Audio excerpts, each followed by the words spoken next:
ఇవాళ మనం ఈ కార్యక్రమాన్ని ఏర్పాటు చేసుకున్నాం.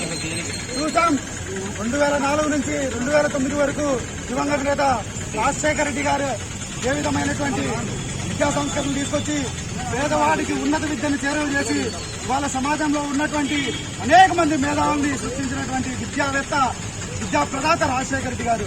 అదేవిధంగా ఆరోగ్యశ్రీ కావచ్చు, ఫీజు రియంబర్స్మెంట్ కావచ్చు, అనేక విధాల సంక్షేమ పథకాలు తీసుకొచ్చి సంక్షేమ రారాజుగా వర్ధిల్లినటువంటి నాయకుడు రాజశేఖర రెడ్డి గారు.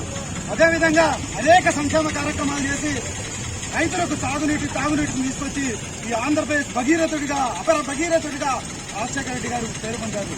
అదేవిధంగా ఆయన ఆశయాలతోనే పుట్టినటువంటి వైఎస్ఆర్ కాంగ్రెస్ పార్టీని మన మాజీ ముఖ్యమంత్రి జగన్ గారు అనేక సంక్షేమ కార్యక్రమాలు చేసి ఇవాళ మరోసారి ప్రజల మన్ననలు పొందడం జరిగింది.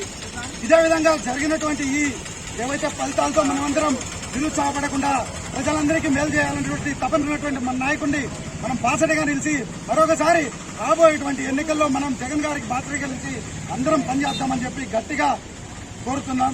అదేవిధంగా ఈ కార్యక్రమంలో పాల్గొన్న ప్రతి ఒక్కరికి కూడా ధన్యవాదాలు.